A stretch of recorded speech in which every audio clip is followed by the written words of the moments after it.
Channel mathematics गणित संग्रह। मैं सतीश तिवारी आपका स्वागत करता हूं। और चलिए आज हम देखते हैं मैट्रिक्स इन वन स्ट्रोक। और यहाँ पे हम टॉपिक देखने वाले हैं कौन कौन से। इट इज़ कैरेक्टरिस्टिक मैट्रिक्स, उसके बाद कैरेक्टरिस्टिक इक्वेशन क्या होता है, then will see how to find out the eigen values, eigen vectors.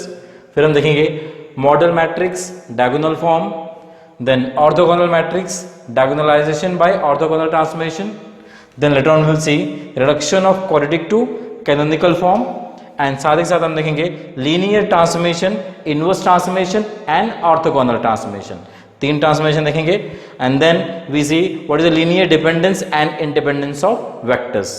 इस पे क्वेश्चन रहता है एग्जामिनेशन में। Then we see solution of second order differential equation with constant coefficient by matrix method.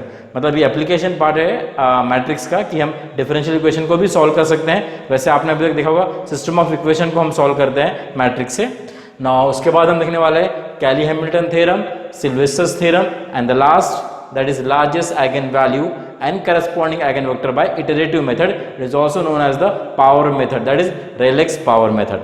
So let's start our lecture and we will start with the characteristic matrix. So I just define in short these things. That is what is the characteristic matrix, characteristic equation, how to find out that. I will not solve any example here. I will just define the things and how to proceed for the particular example. Okay, that we will see here in this particular lecture, matrix in one stroke. Okay, so what is the characteristic matrix? So first of all, I consider one square matrix. Let A be a square matrix. Now if I say that A is a square matrix of order, suppose it is n cross n, that is of order n भी हम बोल सकते हैं उसको। Okay, but generally हम जो deal करेंगे वैसे 2x2 वाले मैट्रिक्स से डील करेंगे या अदरवाइज हम 3x3 से करेंगे। मोस्टली इसी पे हम एग्जाम्पल सॉल्व करते हैं। तो हम यही दो स्क्वायर मैट्रिक्स से डील करने वाले हैं। सो कैरेक्टरिस्टिक मैट्रिक्स क्या होता है, ठीक है। It's a definition that if I write down it is A minus this lambda I, and if you obtain this matrix is said to be a characteristic matrix. Okay, अब यहाँ पे आपको दो चीजें नहीं दिख रही होगी। जैसे मैट्रिक्स ए तो आपको ये वाला रहेगा, that is square matrix. Lambda is a scalar quantity. Okay, so lambda may be a fixed quantity we may have, and then this I is nothing but the unit matrix. और इसका order रहेगा जो एक order है उसके order से same रहेगा, मतलब आई का ऑर्डर और एक order that will be a same. Then this define the what characteristic matrix. Now after that I define what it is characteristic equation. क्या होता है? So it is characteristic equation. So that will be given by it is determinant of A minus lambda I equals to it is 0. So I will just take the determinant of what? It is characteristic matrix. उसका मैंने determinant निकाला, equate किया 0 से, ये बन गया equation. इसे हम कहते हैं कैरेक्टरिस्टिक इक्वेशन।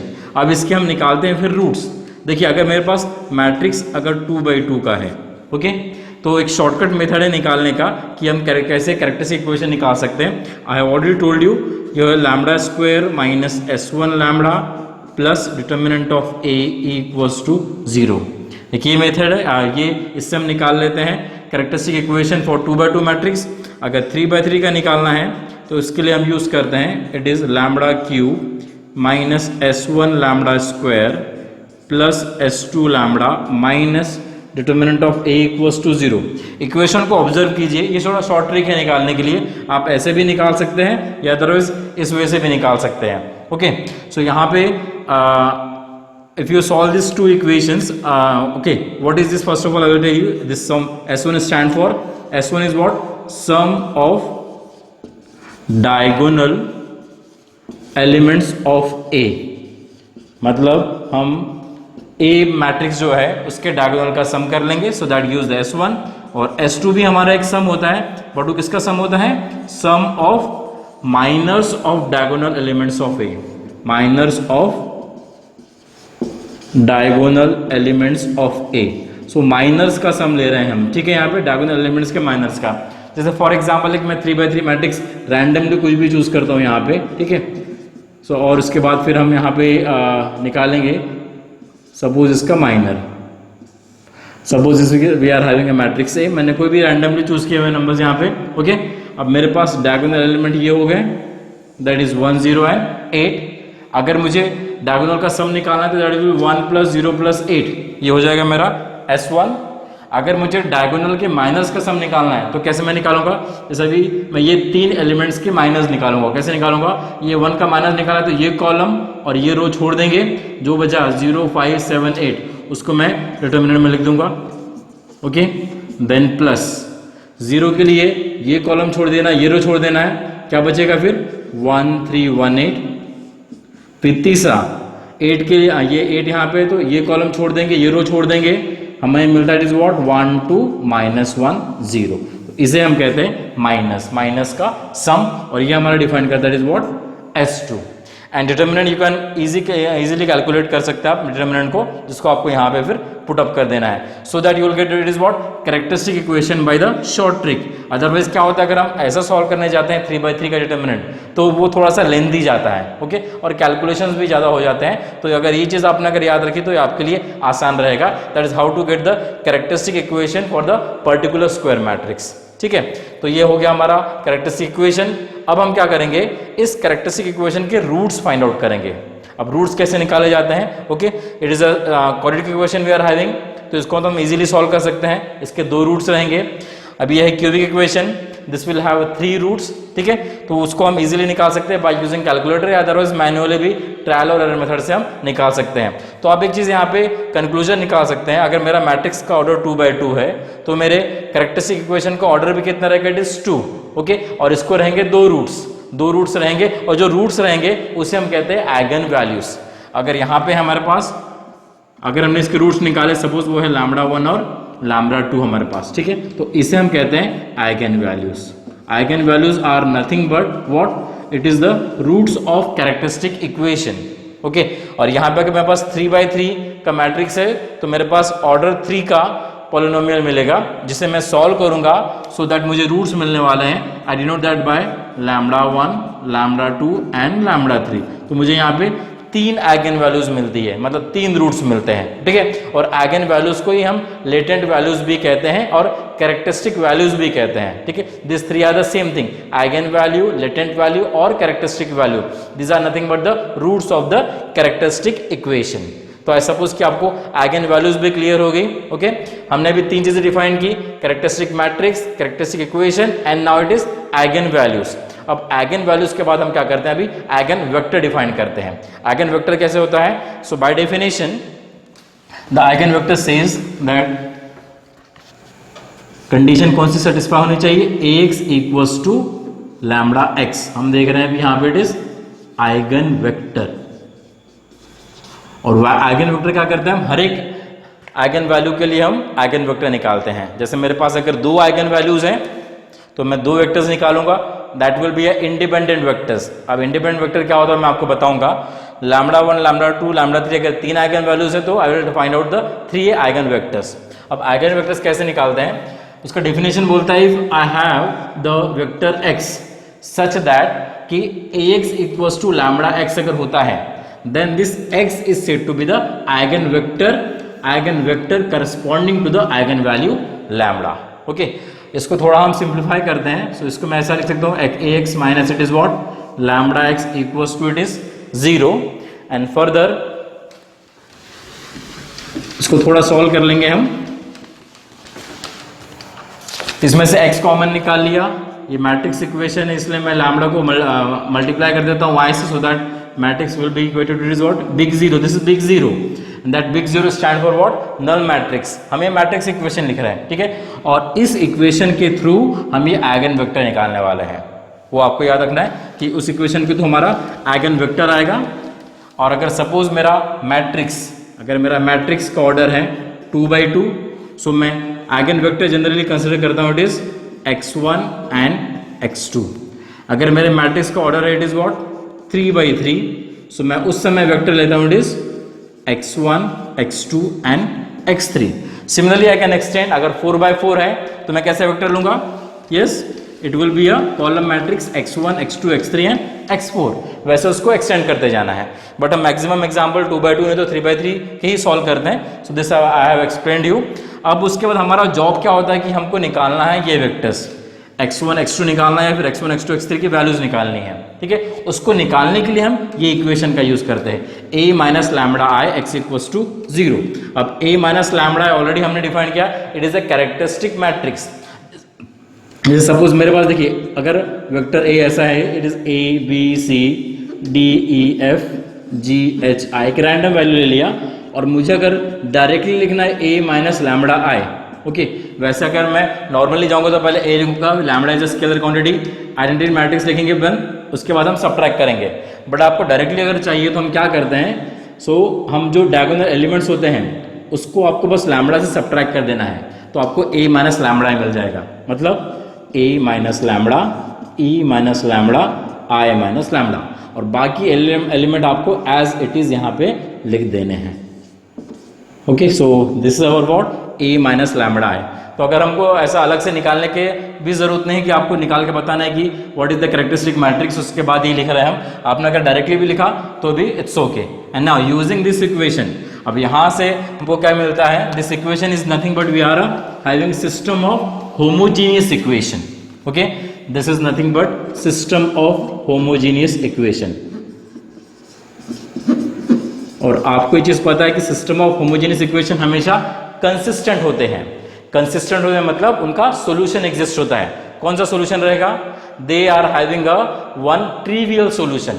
ट्रिवियल सॉल्यूशन मतलब it is what, zero solution. Okay, मतलब यहाँ पे मैं कह सकता हूँ it is x1 0, x2 0, x3 0, this is called as the zero solution और अ ट्रिवियल सॉल्यूशन। वो एग्जिस्ट होगा ही इस सिस्टम ऑफ इक्वेशन का, बिकॉज ये होमोजेनियस इक्वेशन है।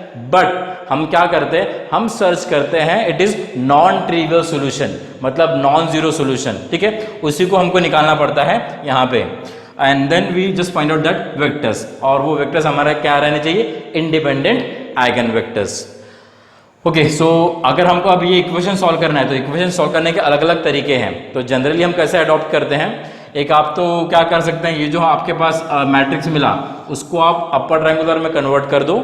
अपर ट्रायंगुलर में कन्वर्ट करने के बाद उसको इक्वेशन के फॉर्म में लिखो और बैक सब्स्टिट्यूशन से उसकी वैल्यूज निकाल लो। ओके, x1 x2 x3 की एक वो आप कर सकते हैं। और सेकंड चीज आप कैसे कर सकते हैं, आप क्रैमर्स रूल भी अप्लाई कर सकते हैं। जैसे मेरे पास अगर 3 आइगन वैल्यूज आती है, लैम्बडा 1, लैम्बडा 2, लैम्बडा 3, ठीक है। एंड आई सपोज दैट कि lambda 1 is not same as lambda 2 is not same as lambda 3, और ये हमारे क्या है, डिफरेंट आइगन वैल्यू है और रियल है, ठीक है। तो अगर डिफरेंट आइगन वैल्यूज आती है, so I just put this eigen values here in this equations. अगर मेरे पास मैं 3/3 से डील कर रहा हूं तो मुझे 3 इक्वेशन मिलेंगे। अगर 2/2 से डील कर रहा हूं तो मुझे 2 इक्वेशन मिलेंगे। तो पहले मैं 3 इक्वेशन के बारे में बात करता हूं, ठीक है। अगर मेरे पास 3 आइगन वैल्यूज हैं तो मैं यहाँ पे लैम्बडा 1 पहला आइगन वैल्यू पुटअप कर दूंगा, मुझे 3 इक्वेशन मिलेंगे। बट वो 3 इक्वेशन में से मैं 2 ही इक्वेशन सॉल्व करूंगा, और 2 इक्वेशन मैं सॉल्व करूंगा by using Cramer's rule. Okay, अब क्रैमर्स रूल कैसे क्या होता है, जैसे अगर मुझे ये इक्वेशन मिल गया, ठीक है, ax1 bx2 and cx3 equals to 0, and suppose हम यहाँ पे ले लेते it is what ex1 plus hx2 plus it is I x3 equals to 0। एक और इक्वेशन आपको सपोज मिल गया है, उसको हम ले लेते हैं, suppose it is gx1 plus आप कोई भी वेरिएबल ले लीजिए, it is lx2, then I am having it is mx3 equals to 0। ऐसे 3 इक्वेशन मुझे यहां से मिल गए सपोज, ठीक है। अब मैं क्या करता हूं, कोई भी 2 इक्वेशन, फर्स्ट 2 ले सकते हैं हम, लास्ट 2 ले सकते हैं, या फिर फर्स्ट और थर्ड ले सकते हैं। वो दोनों को हम सॉल्व करेंगे बाय यूजिंग क्रैमर्स रूल। और क्रैमर्स रूल से सॉल्व करने के बाद फिर जैसे अगर मैंने फर्स्ट 2 इक्वेशन लिया तो जो वैल्यूज आई फिर x1 x2 x3 की, मैं चेक करूंगा कि थर्ड इक्वेशन उसको सेटिस्फाई करता है क्या नहीं। अगर करता है then that will be our required vector, अगर नहीं करता है then you go for the other 2 equations, और उसके बाद फिर आप देखिए तीसरा इक्वेशन उसको सेटिस्फाई कर रहा है कि नहीं। जैसे अगर क्रैमर्स रूल से मुझे सॉल्व करना है तो मैं इसको कैसे सॉल्व करूंगा, देखिए इसको मैं लिखूंगा it is what x1 upon minus x2 upon and this is x3 upon, ये हमने लिख दिया यहाँ पे। जैसे अगर मैंने फर्स्ट टू इक्वेशन लिया यहाँ पे, ठीक है, तो x1 लिया तो x1 को हम छोड़ देंगे, जो भी फिर अभी x2 और x3 बचा हुआ है मेरे पास, तो उसके जो कोएफिशिएंट्स है वो हम डिनोमिनेटर में लिख देते हैं। This is what b c h i। वैसे भी में बीच वाला साइन माइनस लेना है आपको, ठीक है, बीच के टर्म का x2 को छोड़ देंगे, कोएफिशिएंट लिख देंगे, it is then a c e i। और सेम x3 के लिए क्या करेंगे, x3 को आपको छोड़ देना है, देन a b e और h, यहां पे लिख दिया a b e और h, ठीक है। यहां से आप x1 x2 x3 की वैल्यूज निकाल देंगे, it is easy to solve that determinant, okay. और वहां से x1 ये x1 का वैल्यू रहेगा, ये x2 का रहेगा और ये x3 का वैल्यू रहेगा, okay, by that ratio property. और फिर वो वैल्यूज हम चेक करेंगे कि वो इस थर्ड इक्वेशन को सेटिस्फाई कर रहे हैं या नहीं, ओके, वो आपको देखना पड़ेगा। अगर वो करते हैं then that will be our required vector, okay, वो वेक्टर हमारा रहेगा x1 x2 और x3। अब एक चीज और आती है यहाँ पे, कभी कभी क्या होता है कि हमारे पास तीनों डिफरेंट वैल्यूज नहीं रहती आइगन वैल्यू, उसमें से दो इक्वल रहती है। जैसे अगर λ1 हमारे पास डिफरेंट है बट और λ2 और 3 ये दोनों सेम हमारे पास है, तो इस समय क्या होता है जनरली, ये जो तीन इक्वेशंस रहते हैं, ये तीन इक्वेशन सिंगल इक्वेशन को रिड्यूस होते हैं, मतलब एक सिंगल इक्वेशन ही बनता है। जैसे आपने इसको डिवाइड कर दिया, इसको मल्टीप्लाई कर दिया कुछ भी फिक्स नंबर से, तो आपको एक सिंगल इक्वेशन मिलने वाला है। तो सिंगल इक्वेशन में भी of this type, it is ax1 लिख लेते हैं हम, it is bx2 plus cx3 equals to 0। ये कब होता है, जब आइगन वैल्यूज इक्वल होती है तब होता है, अदरवाइज ये नहीं होता है, ठीक है। अदरवाइज हमको क्रैमर्स रूल लगाना है और वो वैल्यूज निकाल लेनी है, या फिर अपर रेंगुलर करना है, बैक सब्स्टिट्यूशन से हमको वैल्यूज निकाल लेनी है x1 x2 x3 की। बट अगर आइगन वैल्यूज इक्वल है तो मुझे फिर ऐसा एक सिंगल इक्वेशन मिलेगा। अब इसमें अब मुझे अगर आइगन वेक्टर निकालना है तो मैं कैसे निकालूंगा।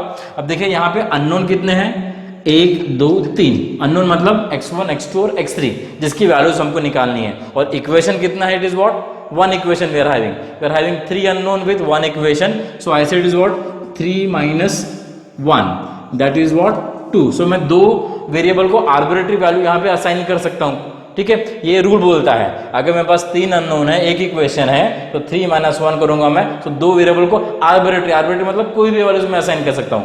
बट मैं मेरे कन्वीनियंस के लिए क्या करता हूं, आई just put here suppose it is x3 0। अगर मैंने x3 0 पुटअप किया तो ये हो जाएगा, it is what ax1 plus bx2 equals to 0। इसको तो इजीली हम सॉल्व कर सकते हैं, ax1 equals to minus bx2, इसका मतलब x1 upon minus b and x2 upon a। तो ये x1 का वैल्यू, ये x2 का value and x3 is what 0। तो हमको यहां से एक इजीली वेक्टर मिल जाता है। बट अगर मेरे पास इक्वल आइगन वैल्यू, तो मुझे दो आइगन वैल्यूज हो तो मुझे दो वेक्टर चाहिए, बट दोनों सेम नहीं चाहिए, दोनों डिफरेंट चाहिए। तो डिफरेंट चाहिए तो मैं क्या करूंगा, अभी जैसे मैंने यहाँ पे x3 0 पुटअप किया, मैं रैंडमली x2 भी 0 पुटअप कर सकता हूँ, x1 भी 0 पुटअप कर सकता हूँ आपके हिसाब से, या फिर आप इसको कोई कांस्टेंट क्वांटिटी भी ले सकते हैं। इट्स नॉट रिस्ट्रिक्शन कि आपको 0 पुटअप करना है। 0 पुटअप करने से क्या होता है कि थोड़ा सा सिंपल वेक्टर मिल जाता है, जो कैलकुलेशन में हमको आसानी होती है, इसलिए हम वो पुटअप करते हैं।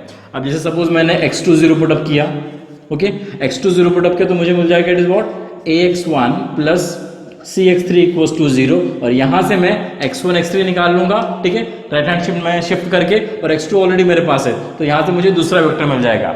मैं x1 अगर 0 पुटअप करता हूं तो मुझे एक और तीसरा वेक्टर मिल जाएगा, बट मुझे वेक्टर दो ही चाहिए, तो दो चाहिए मतलब और दोनों हमारे सिमिलर नहीं चाहिए, डिफरेंट चाहिए। तो हमको दो ही वेक्टर निकालना है, एक इसके लिए और एक इसके लिए, और λ1 के लिए हम क्रैमर्स रूल लगा के वो वेक्टर निकाल लेंगे। तो इस तरह से हम आइगन वेक्टर्स को निकालते हैं, ठीक है, इस इक्वेशन के through a minus λi x equals to 0। आपको बस इतना याद रखना कि जब आइगन वैल्यूज इक्वल होती है तो ये तीनों इक्वेशन सिंगल इक्वेशन को रिड्यूस होते हैं, और फिर हम जनरली x3 0 पुटअप करते हैं, x2 0 पुटअप करते हैं, या फिर x1 0 पुटअप करते हैं, इट डिपेंड्स ऑन यू। और जो भी फिर वेक्टर मिलता है that we write down into the collection form. अब ये हो गया मेरा 3/3 के लिए बताया मैं। अब जैसे अगर मैं 2/2 से डील करता हूँ, 2/2 में भी मैं यही इक्वेशन यूज करूंगा, ठीक है। तो 2/2 में मुझे दो ही इक्वेशन मिलेंगे। दो इक्वेशन कैसे, ax1 plus it is bx2 equals to 0, एक सपोज मिल जाएगा cx1 plus dx2 equals to 0। और 2/2 मैट्रिक्स से हमेशा ये सिंगल इक्वेशन को ही रिड्यूस करेंगे, मतलब ये एक ही इक्वेशन रहेगा, आपको बस मल्टीप्लाई डिवाइड कर लेना है कोई स्केलर क्वांटिटी से, सो दैट आपको एक ही इक्वेशन मिलेगा। And that equation I write down ax1 plus bx2 is equals to 0 और इसको सॉल्व करना वेरी इजीली, ठीक है। अभी हमने देखा उसको कैसे सॉल्व किया था, मैंने इसको लिखा ax1 equals to minus bx2 and this is what we are having then x1 upon minus b and x2 upon it is a, ठीक है। It is simple then, x1 का वैल्यू हो गया माइनस b, x2 का value हो गया it is a, so we got the vector. तो ये कब होगा 2/2 में, 2/2 में हमेशा आपको एक सिंगल इक्वेशन मिलने वाला है और सिंगल इक्वेशन से आपको फिर x1 और x2 की वैल्यूज निकाल लेनी है। बट अगर मैट्रिक्स 3/3 है तो आपको एक तो क्रैमर्स रूल अप्लाई करना पड़ सकता है, नहीं तो अगर सिंगल इक्वेशन आए तो एक बार x3 0 पर टप करो, एक बार x2 0 पर टप करो और then correspondingly vector find out करो। और हम जो वेक्टर्स निकालते हैं that vectors are linearly independent. अब क्यों निकालते हैं वेक्टर्स लीनियरली इंडिपेंडेंट, उसको हम देखते हैं। अभी मैंने जो डिफाइन किया दैट इज आइगन वेक्टर था, ठीक है। आइगन वैल्यूज के लिए हमने आइगन वेक्टर्स निकाल लिए। अब उसके बाद अभी हम डिफाइन करने वाले हैं मॉडल मैट्रिक्स क्या होता है, ठीक है। And model matrix is nothing but the collection of the vectors, जो हमने वेक्टर्स निकाले हैं उनका कलेक्शन। अगर जैसे मैट्रिक्स हमारे पास है इट इज 2/2, ओके। मैं मॉडल मैट्रिक्स को डिनोट करता हूं B से, मैं यहाँ पे मॉडल मैट्रिक्स निकाल रहा हूँ, ओके। मॉडल मैट्रिक्स, तो मैं मॉडल मैट्रिक्स को डिफाइन करूंगा it is x1 and x2 दो वेक्टर के साथ, और ये मेरा 2/2 मैट्रिक्स रहेगा, ठीक है। तो x1 हमारा कॉलम वेक्टर होता है, मैं आपको बताया था that x1 is our column vector, it is what x1 and x2, इसकी वैल्यूज हम निकालते हैं। वैसे अगर मेरा मैट्रिक्स का ऑर्डर कितना है 3/3, तब मेरा मॉडल मैट्रिक्स क्या होगा बताइए, b equals to it is x1 x2 x3, तीन वेक्टर्स को लूंगा मैं और ये मैट्रिक्स मेरा रहेगा 3/3 और ये तीनों वेक्टर्स लीनियरली इंडिपेंडेंट रहेंगे। अब मैं लीनियरली इंडिपेंडेंट क्यों निकालता हूं वो भी आपको मैं रीजन बता दूं, बिकॉज हमको डायगोनलाइजेशन करने के लिए बोलता है, reduce the given matrix to the diagonal form. तो अगर हमको रिड्यूस करना है given matrix to diagonal form में तो हम ये ट्रांसफॉर्मेशन यूज करते हैं, it is B inverse AB, okay. अगर हम B इनवर्स AB निकालते हैं so this will be a diagonal form, मतलब इट इज λ1 0 0 0 λ2 0 0 0 λ3, ये हो गया हमारा डायगोनल फॉर्म, ओके। सो हमको निकालना है B इनवर्स। अब B इनवर्स, इनवर्स कब एग्जिस्ट करता है, जब determinant of B is what not equals to 0, okay. Determinant of B is not equals to 0 अगर मुझे लाना है, इसलिए मैं ये वेक्टर्स जो है वो लीनियरली इंडिपेंडेंट फाइंड आउट करता हूं। अगर वो डिपेंडेंट रहेंगे या फिर मल्टीपल ऑफ ईच अदर रहेंगे, so according to the definition of determinant और प्रॉपर्टीज ऑफ डिटर्मिनेंट, हमारा डिटर्मिनेंट का वैल्यू क्या हो जाएगा 0।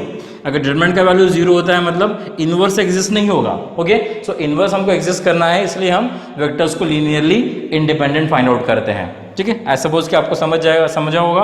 और बाद में हम डायगोनल फॉर्म निकालते हैं इससे B इनवर्स AB से। कुछ बुक्स में P यूज किया हुआ है, it is P inverse AP, मतलब P is our what model matrix, और कहीं कहीं पे B यूज किया हुआ है। सो यहाँ पे अगर आप B इनवर्स AB ये मल्टीप्लिकेशन करोगे तो ये मल्टीप्लिकेशन का वैल्यू इस तरह से आएगा जो डायगोनल फॉर्म में रहेगा। और स्पेशलिटी क्या है डायगोनल फॉर्म की, देखिए ये जो डायगोनल एलिमेंट्स हमारे पास है these are nothing but the eigen values of the given matrix, वो रहते हैं eigen values, okay. So λ1 λ2 λ3 they are the eigen values and they appear in the diagonal, so that is called as the diagonal form for this matrix A, और वो हम निकालते हैं B inverse AB से।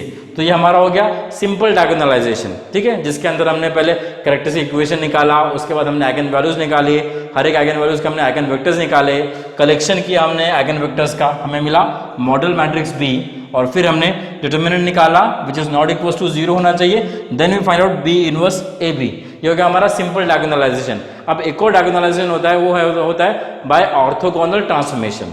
अब ऑर्थोगोनल ट्रांसफॉर्मेशन मतलब हम एक ऑर्थोगोनल मैट्रिक्स का यूज करते हैं। Now tell me what is the definition of orthogonal matrix.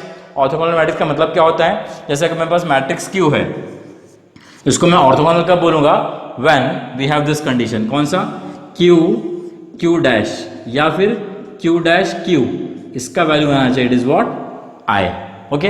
If this condition is satisfied then Q is said to be a orthogonal matrix, या otherwise इसी को हम थोड़ा सा डिडक्ट करके निकाल सकते हैं कि this Q dash will be same as Q inverse. So अगर Q डैश और Q इनवर्स सेम होते हैं then we say that the matrix Q is what orthogonal matrix, ठीक है। मैं थोड़ा सा यहाँ पे लेटर जो यूज कर रहा हूँ ऑर्थोगोनल मैट्रिक्स के लिए Q यूज कर रहा हूँ और मॉडल मैट्रिक्स के लिए B, ताकि आप कंफ्यूज ना हो। कुछ बुक्स में इसी को भी इसको बी भी यूज किया हुआ है, दैट ऑर्थोगोनल मैट्रिक्स को, ठीक है। तो यहाँ पे हम क्यू यूज करते हैं। अब नाउ देखिए, अगर मुझे डायगोनलाइज करना है गिवन मैट्रिक्स को बाय ऑर्थोगोनल ट्रांसफॉर्मेशन, तो उसको हम कैसे करते हैं, लेट अस सी दैट।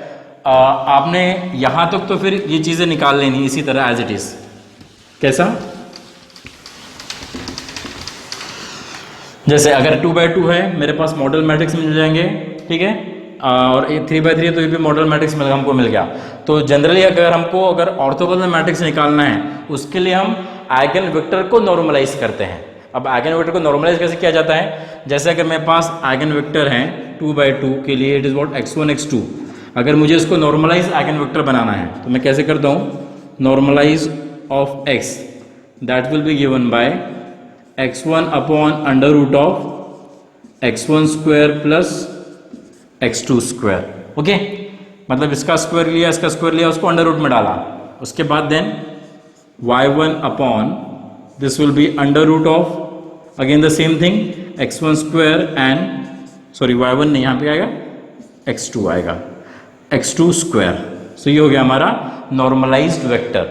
अगर मेरे पास अगर x हम लेते हैं इस तरह से, it is what x1 x2 and x3, और अगर मुझे इसे नॉर्मलाइज करना है, नॉर्मलाइज ऑफ दिस, तो आई सपोज कि आपको क्लियर हो गया है कैसे करते हैं। तो इसको कैसे लिख सकते हैं हम, बताओ। It is x1 upon under root of it is x1 square x2 square and it is x3 square. Same फिर x2 के लिए ये हो जाएगा, it is what x2 upon under root of it is again x1 square x2 square and x3 square, और वैसे फिर यहाँ पे x3 upon that under root of x1 square x2 square and x3 square. ये हमारा हो गया normalised eigen vector. तो जो भी हमको वेक्टर मिलते हैं आपको नॉर्मलाइज कर लेना है। तो आपको मॉडल मैट्रिक्स बी लिखने का जरूरत नहीं है। वैसे अगर आप मॉडल मैट्रिक्स बी से भी नॉर्मलाइज करते तो इट्स ओके, बट आप डायरेक्टली कर लीजिए वेक्टर्स को नॉर्मलाइज। अगर हमने वेक्टर को नॉर्मलाइज किया और जो भी नॉर्मलाइज वेक्टर्स आए हैं हमारे पास, ठीक है, उसको हम कलेक्ट करते हैं, ओके, और वो बनाते हैं हमारा it is matrix Q, that is a orthogonal matrix.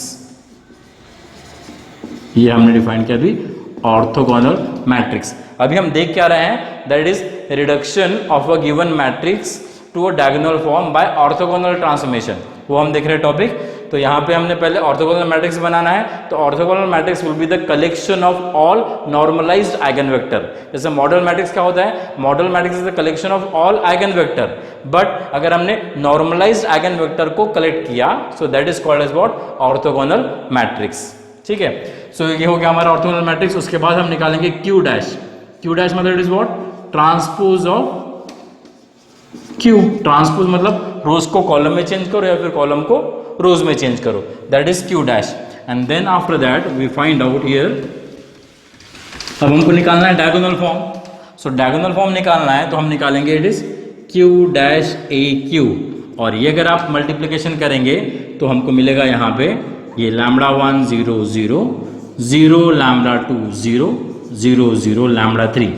मतलब डायगोनल फॉर्म में डेफिनेटली जो आपको मिलता है, तो ये जो डायगोनल एंट्रीज होती हैं ये आपके क्या रहते हैं, आइगन वैल्यूज। बस आपको ये चीजें याद रखनी है, ठीक है। तो ये हमने डायगोनलाइजेशन किया बाय यूजिंग ऑर्थोगोनल ट्रांसफॉर्मेशन। तो आपको बस एक चीज एक्स्ट्रा करनी पड़ती है, यहाँ पे जो वेक्टर मिलते हैं हम उसको नॉर्मलाइज कर देते हैं, उनका कलेक्शन करते हैं, तो आपको एक क्यू मिल जाता है ऑर्थोगोनल मैट्रिक्स, ओके। बाद में क्यू डैश निकालते हैं, then we find out what Q dash A Q.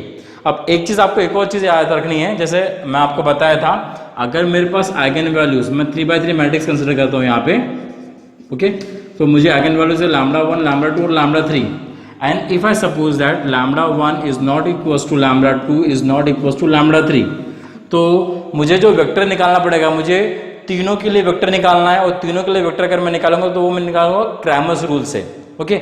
मैं दो इक्वेशन लूंगा और वहां से x1 x2 x3 की वैल्यू निकालूंगा और चेक करूंगा कि वो तीसरा इक्वेशन सेटिस्फाई कर रहा है कि नहीं।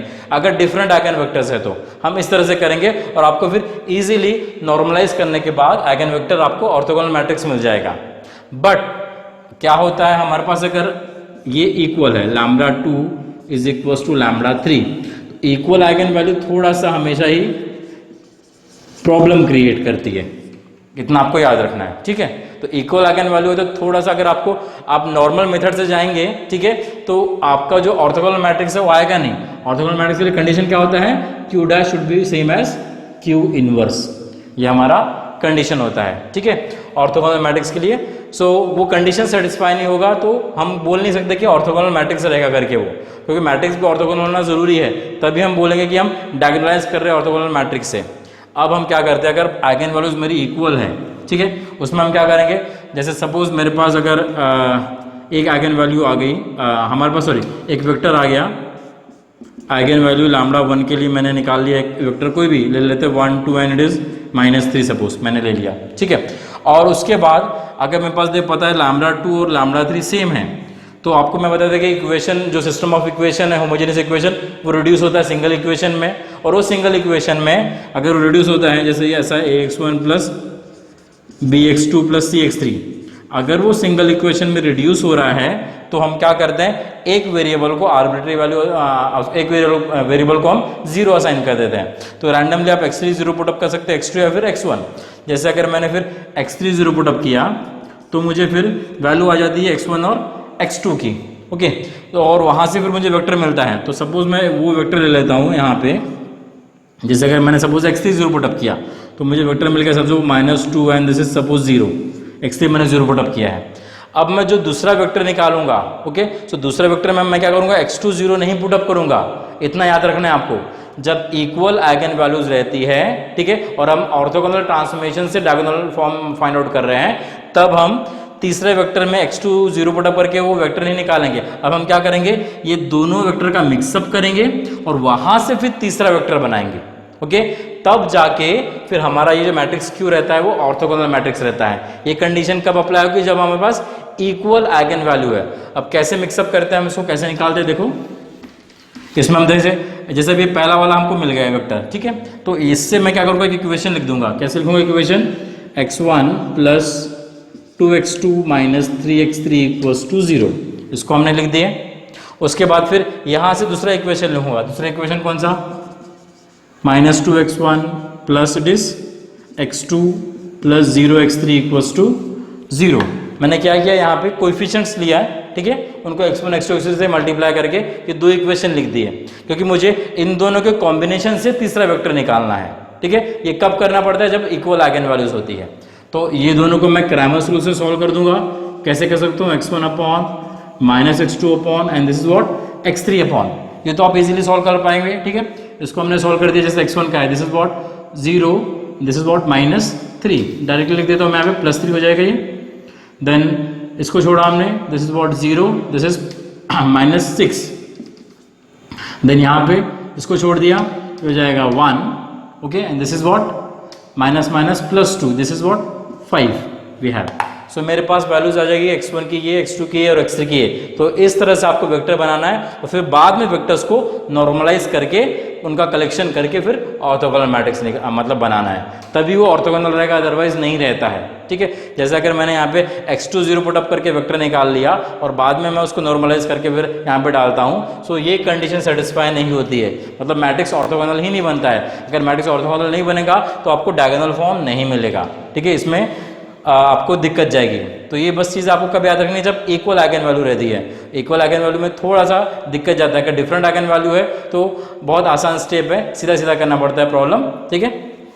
सो this is all about what we have seen, that is reduction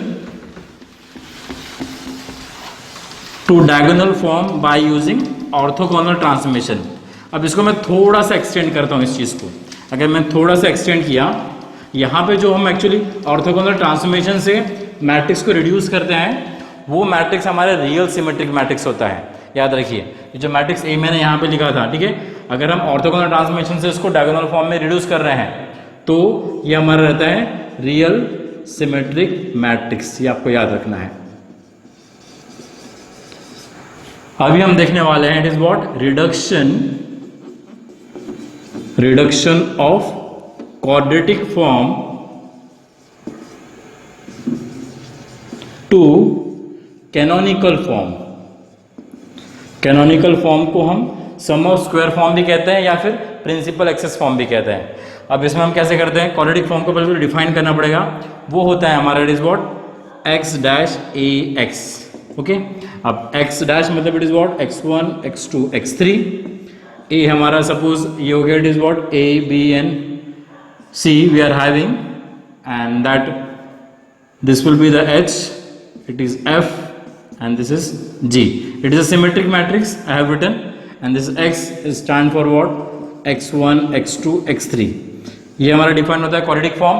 अगर इन तीनों का मैंने मल्टीप्लिकेशन किया तो मुझे ये चीज़ मिलती है, it is we are having a x1 square plus b x2 square plus c x3 square, then this is we are having 2h x1 x2, then 2f x1 x3, then 2g x2 x3। ये जो form है इसे हम कहते हैं quadratic form, और इस quadratic form को हम कन्वर्ट करते हैं कैनोनिकल फॉर्म में। अब कैनोनिकल फॉर्म कैसे होता है, विल सी दैट। अब वो हम कन्वर्ट करते हैं बाय यूजिंग ऑर्थोगोनल ट्रांसफॉर्मेशन। आपको बस याद रखना है कि ये हमारा क्वाड्रेटिक फॉर्म है। कभी कभी क्वाड्रेटिक फॉर्म आपको दिया रहता है, ठीक है, तो आपको मैट्रिक्स ए निकालना पड़ता है।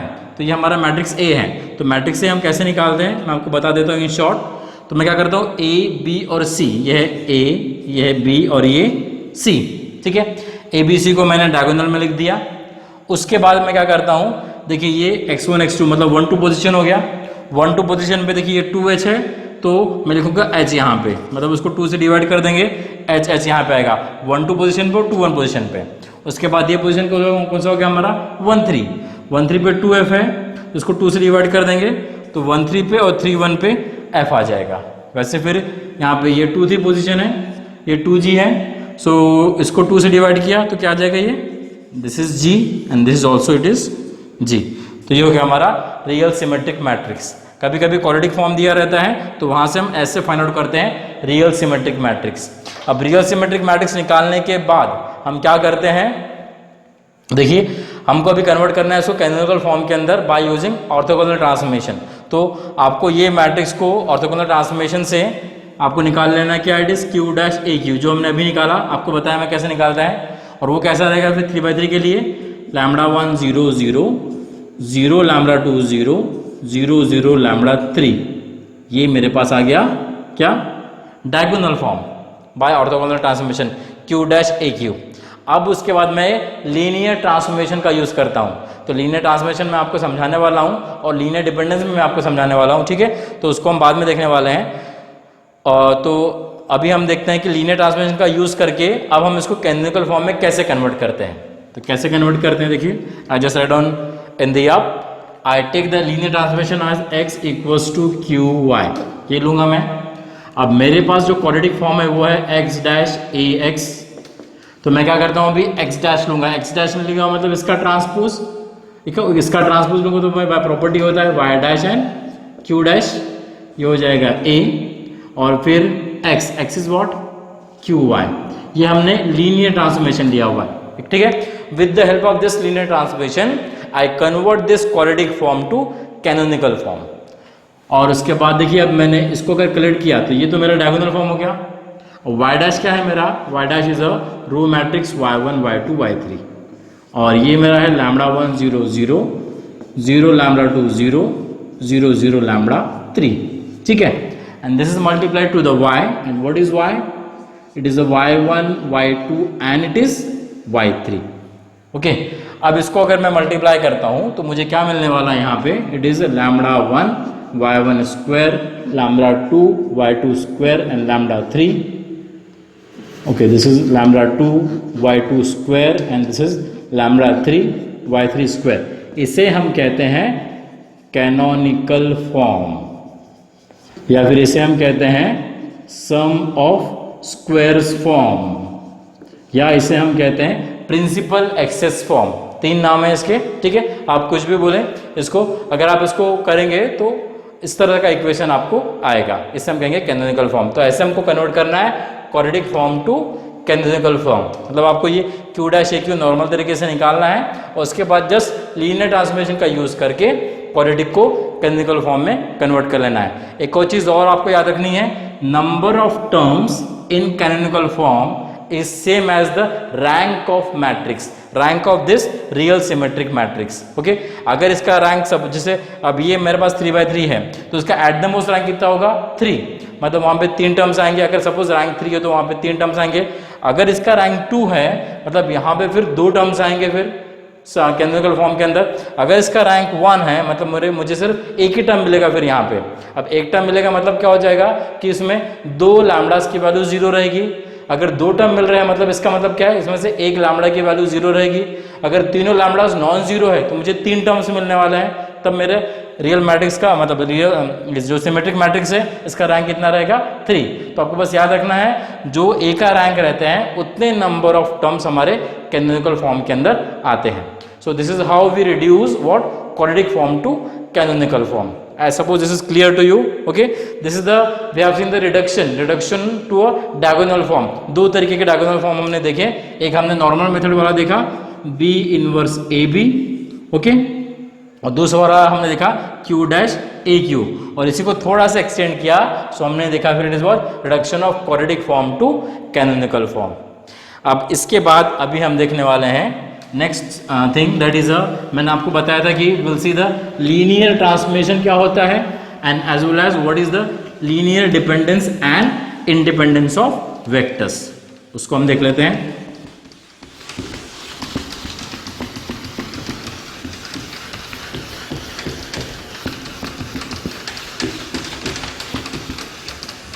ओके, अभी मैं डिफाइन करता हूं. It is next topic that is linear transformation. पहले अब 3 चीजें हम देखेंगे, linear transformation, inverse transformation and orthogonal transformation in short. ठीक है, अभी लीनियर ट्रांसफॉर्मेशन मैंने वैसे अभी जस्ट कैनोनिकल फॉर्म के अंदर यूज किया तो ये चीज वही है.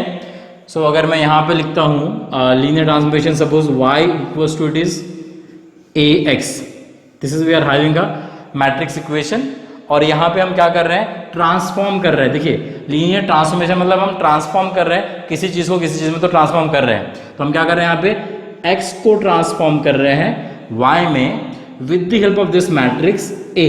इससे हम कहते हैं मैट्रिक्स ऑफ ट्रांसफॉर्मेशन, मतलब वो मैट्रिक्स जो ट्रांसफॉर्मेशन में यूज हो रहा है, मैट्रिक्स ऑफ ट्रांसफॉर्मेशन जो x को ट्रांसफॉर्म कर रहा है y में. ओके, और इस ट्रांसफॉर्मेशन को मैं लीनियर कहूंगा जब 2 कंडीशन सेटिस्फाई होगी. कौन सी 2 कंडीशन? पहली कंडीशन एक रहेगी इट इज व्हाट, अगर मैं लिखता हूं a of x1 plus x2, ये आना चाहिए मेरा ax1 plus it is ax2. ठीक है, और सेकेंड वाला it is condition a into it is bx, ये b बाहर आ जाएगा, ये हो जाएगा it is what then ax. अगर ये 2 कंडीशन सेटिस्फाई होती हैं, a of x1 plus x2 as ax1 plus ax2, and second condition is what a of bx equals to b into ax where b is a non-zero scalar quantity. okay, b हमारा scalar quantity है और a और x क्या है matrix. then we say that this transformation is said to be a linear transformation. और अगर हम linear transformation से डील कर रहे हैं तो वो उसको हम 2 पार्ट में कैटेगराइज कर सकते हैं. अब 2 पार्ट में कैसे कैटेगराइज करेंगे, एक रहेगा determinant of a equals to 0 और एक के लिए हम determinant of a not equals to 0. Okay, अगर मेरे पास determinant of a equals to 0 है so that time I say that this matrix a is a what singular matrix. ये तो डेफिनेशन आपको पता ही है. अगर determinant of a is not equals to 0 है then a is to be what non singular matrix. So same हम वही कहते हैं, determinant of a is equals to 0 then this transformation that is y equals to ax is singular transformation. That will be a singular transformation. और वही अगर मैं कहूँगा determinant of a is not equals to 0 then that time y equals to ax is non singular transformation. This is said to be a non singular transformation. अब non singular transformation का मतलब ये होता है it is what regular transformation. Okay, non singular को ही हम regular transformations कहते हैं. अगर नॉन सिंगुलर को हम रेगुलर बोल रहे हैं मतलब सिंगुलर को कहेंगे नॉट रेगुलर. फिर okay, singular is called as then not regular transformation. So in the examination they will ask to you show that the given transformation is a regular transformation. तो अगर आपको रेगुलर ट्रांसफॉर्मेशन शो करना है मतलब आपको non singular transformation show करना पड़ेगा, मतलब आपको determinant of A is not equals to 0 show करना पड़ेगा। अगर आपको शो करना है it is a regular transformation, ठीक है। अगर एक और चीज आपको फिर पता है कि डिटरमिनेंट ऑफ ए अगर नॉट इक्वल्स टू 0 है तो I can say that A inverse exist, ठीक है। इधर डेफिनेशन है इनवर्स का कि डिटरमिनेंट अगर नॉट इक्वल्स टू 0 है मतलब ए इनवर्स एग्जिस्ट, ओके। अगर ए इनवर्स एग्जिस्ट हो रहा है मतलब हम इनवर्स ट्रांसफॉर्मेशन भी एग्जिस्ट कर सकते हैं। कैसे कर सकते हैं देखिए, अगर मेरे पास है y equals to it is ax, अब मेरे पास ए इनवर्स एग्जिस्ट हो गया सपोज, ठीक है। अगर determinant of A is not equals to 0 मतलब ट्रांसफॉर्मेशन अगर रेगुलर है तो ए इनवर्स एग्जिस्ट, मैंने ए इनवर्स से मल्टीप्लाई किया यहाँ पे तो A inverse y, this is A inverse a into x, this is a inverse y। अब a इनवर्स इंटू a क्या हो जाएगा, it is I into x we are having, और I इंटू x क्या होगा, it is just x, and this we are having a inverse y, so I can say that x is nothing but it is a inverse y, okay. This is x equals to a inverse y and this transformation is said to be a inverse transformation। अब inverse क्यों बोल रहे हैं, यहाँ पे देखिए हम क्या ट्रांसफॉर्म कर रहे थे, x को ट्रांसफॉर्म कर रहे थे y में with the help of a, और यहाँ पे हम ट्रांसफॉर्म कर रहे हैं y को x में with the help of a inverse, therefore it is called as the inverse transformation, ठीक है। तो मैंने दो चीज़ आपको बता दी यहाँ पे, linear transformation and inverse transformation. तो आपको एग्जामिनेशन में पूछेगा generally show that the given transformation is a regular transformation, तो आपको ये चीज़ शो करनी है and hence find out the inverse transformation. तो उसके लिए आप ये वाला इक्वेशन यूज कर देंगे x equals to A inverse y, यहाँ पे जो वैल्यूज जो भी रहेंगी हम वो उसको पुट अप कर देंगे and just we solve it, ठीक है।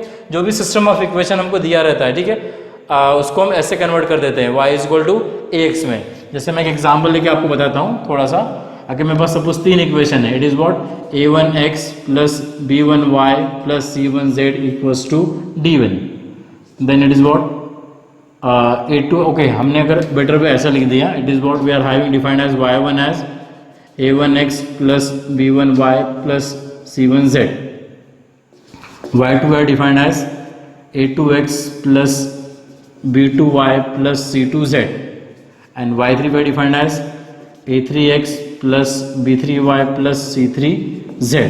अब ये सिस्टम ऑफ इक्वेशन को मैं ऐसे लिखूंगा y इक्वल्स टू ax में, इसको एक कॉलम में लिख देंगे, कोएफिशिएंट कलेक्ट कर लेंगे x y z के, तो वो बन जाएगा a and our x will be what, it is x y and z। उसके बाद ये पुटअप करने के बाद फिर आपको डिटरमिनेंट ऑफ a निकालना है, वो चेक करना है नॉट इक्वल्स टू 0 है, अगर नॉट इक्वल्स टू 0 मतलब that is a regular transformation, और then by using this x equals to a inverse y हम निकालते हैं फिर इनवर्स ट्रांसफॉर्मेशन। तो I suppose this is clear to you, that is a linear transformation and as well as what inverse transformation. अभी हम देखते हैं what is orthogonal transformation. This is also the important concept, that is orthogonal transformation.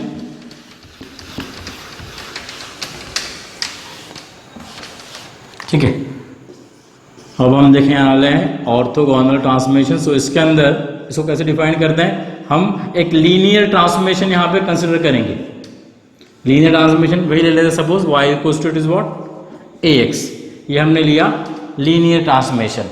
अब इस linear transformation को मैं कहूँगा orthogonal transformation कब, when this condition is satisfied, a dash equals to a dash a equals to it is I, okay. And या फिर हम बोल सकते हैं अगर मेरे पास a dash equals to a inverse है, अगर ये कंडीशन सेटिस्फाई होती है then we say that this transformation y equals to ax is a linear transformation, okay. एक और चीज आपको याद रखना पड़ेगा यहाँ पे, determinant of a linear transformation में क्या होता है, प्लस माइनस 1, ये एक प्रॉपर्टी है, just remember that property for this orthogonal transformation. This linear transformation is said to be the orthogonal if these two conditions are satisfied। अगर आपको पूछा है कि show that the given transformation is orthogonal, तो आपको show क्या करना पड़ेगा, ये क्वांटिटी शो करनी पड़ेगी, ठीक है, a dash equals to a equals to I, या अदरवाइज फिर आप शो कीजिए a dash equals to a inverse. What is this a dash, a dash is nothing but what, transpose of a matrix A, ठीक है। This is very simple task, that is a defining the orthogonal transformation. Now next चीज अभी हम define करेंगे, that is linear dependence and independence of vectors. ये define करते हैं। Linear dependence and independence, और कैसे उसके प्रॉब्लम हम सॉल्व करते हैं उसको भी हम देखेंगे। लीनियर डिपेंडेंस के प्रॉब्लम सॉल्व करने के लिए अलग अलग मेथड दिए हैं अलग अलग बुक में, आप कोई भी अडॉप्ट कर सकते हैं। मैं आपको एक दो मेथड बता देता हूं, उसमें से आप कोई भी अडॉप्ट कीजिए, ठीक है। अब पहले तो हम वेक्टर्स की बात कर रहे हैं, तो यहाँ पे vectors are nothing but the matrices. एक तो कॉलम मैट्रिक्स रहेगा, नहीं तो रो मैट्रिक्स रहेगा, ओके।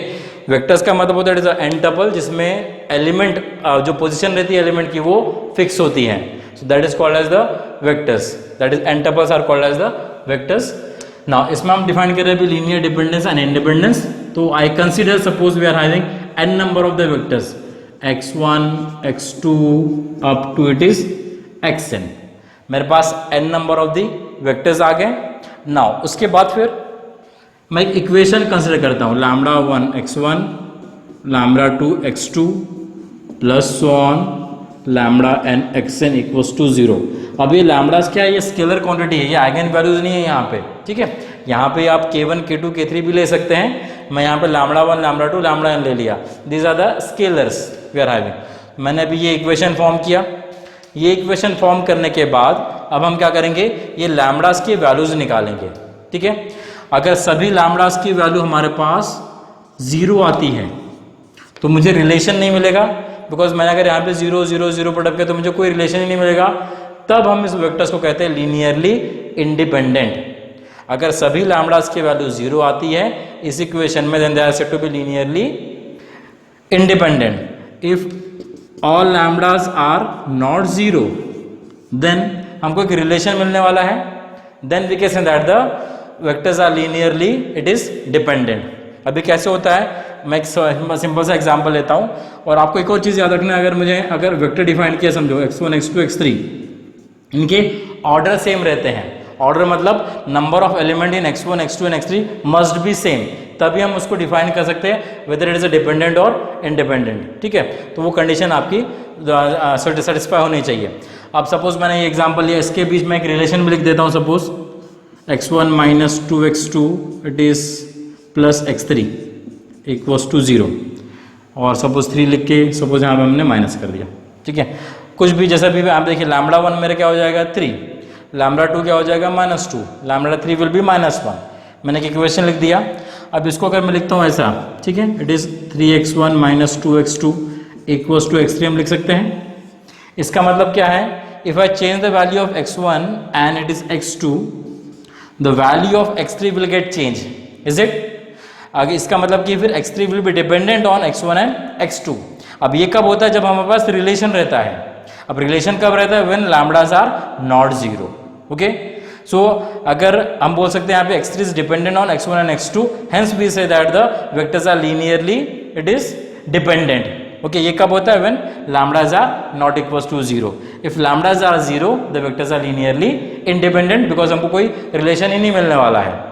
अब हम प्रोसीजर देखते हैं कि how to find out the it is dependency and independency. एक रैंक वाला कंसेप्ट होता है। अगर मेरे पास मैट्रिक्स A है, it is of the order n cross n, suppose ये मेरे पास है, ठीक है। हम क्या करते हैं, ये जो सिस्टम ऑफ इक्वेशन है इसको हम कन्वर्ट करते हैं, it is to this form. Which form, इस टाइप में, ax इक्वल्स टू 0 के फॉर्म में। वहां से हमें मैट्रिक्स से निकालते हैं। अब ये जरूरी नहीं कि ये जो मैट्रिक्स है it should be a square matrix, ठीक है। ये स्क्वायर मैट्रिक्स भी रह सकता है या फिर नॉन स्क्वायर मैट्रिक्स भी रह सकता है। यहाँ पे मैंने स्क्वायर मैट्रिक्स लिया सपोज, ठीक है।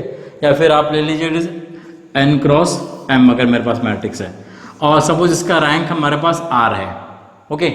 Now if rank of matrix is same as the number of vector, हम n से डिनोट करते हैं नंबर ऑफ वेक्टर्स को।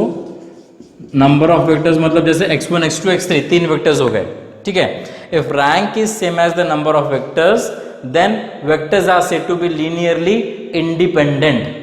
अगर मेरे पास रैंक का वैल्यू और नंबर ऑफ वेक्टर्स का वैल्यू सेम है, vectors are linearly independent.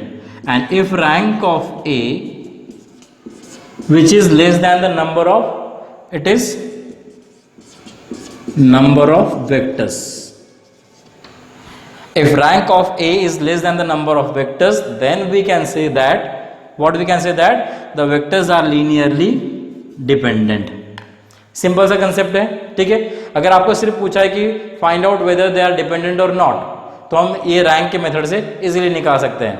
But अगर हमको पूछा कि find out the relationship in between them, तो उसके लिए फिर हमको फिर वैल्यूज निकालनी पड़ती है लैम्बडास की, लैम्बडा 1, लैम्बडा 2, लैम्बडा 3 जो हम लेते हैं, तभी हम रिलेशन निकाल सकते हैं। एक तो रैंक के मेथड से आपने डिपेंडेंसी और इंडिपेंडेंसी निकाल ली, और फिर हम फर्दर चलते हैं। हमने सपोज मैं एक सिंपल सा एग्जांपल लेता हूँ, इट इज व्हाट 3 वेक्टर्स के साथ, यहाँ पे n नंबर ऑफ वेक्टर्स है, मैंने जनरलाइज किया था डेफिनेशन के समय, मैंने लिया 3 वेक्टर्स x1, x2 और x3, ठीक है। अब मुझे चेक करना है कि ये डिपेंडेंट है या नहीं, तो मैं पहले तो रिलेशन लूँगा lambda 1 x1, lambda 2 x2 plus lambda 3 x3 equals to 0। अब मैं यहाँ पे लैम्बडास की वैल्यू निकालूंगा। अब लैम्बडा की वैल्यूज आप ऑब्जर्वेशन से भी निकाल सकते हैं, ठीक है, या फिर इक्वेशन के फॉर्म में डाल के आप उसको बाय यूजिंग क्रैमर्स रूल भी निकाल सकते हैं, या फिर अपर ट्रायंगुलर निकाल के बाद में बैक सब्स्टिट्यूशन करके फिर आप लैम्बडास की वैल्यू निकाल सकते हैं। तो इट डिपेंड्स ऑन कि आप कौन सा मेथड अडॉप्ट करते हैं। यहाँ पे इसको मैंने इक्वेशन के फॉर्म में लिख दिया और बाद में यहाँ से निकाला मैंने x इक्वल्स टू 0 ऐसा इक्वेशन, ठीक है। This 0 stand for the null matrix. अब ये हो गया हमारा system of homogeneous equation. System of homogeneous equation अभी हमने सॉल्व किया था डायगोनलाइजेशन में, जिसमें आप क्रैमर्स रूल भी अप्लाई कर सकते हैं, या फिर इसको डायगोनल फॉर्म में कन्वर्ट कीजिए मैट्रिक्स ए को, ओके, डायगोनल फॉर्म में या अदरवाइज इक्लॉन फॉर्म में। अगर स्क्वायर मैट्रिक्स है तो मैं उसको डायगोनल फॉर्म में कन्वर्ट कर सकता हूँ, ओके। और upper triangular, better I will say it is upper triangular में कन्वर्ट कीजिए। अपर ट्रायंगुलर मैट्रिक्स में अगर कन्वर्ट करेंगे हम स्क्वायर मैट्रिक्स को, तो इजीली हमको बैक सब्स्टिट्यूशन से लैम्बडास के वैल्यूज मिल जाएंगे, ठीक है।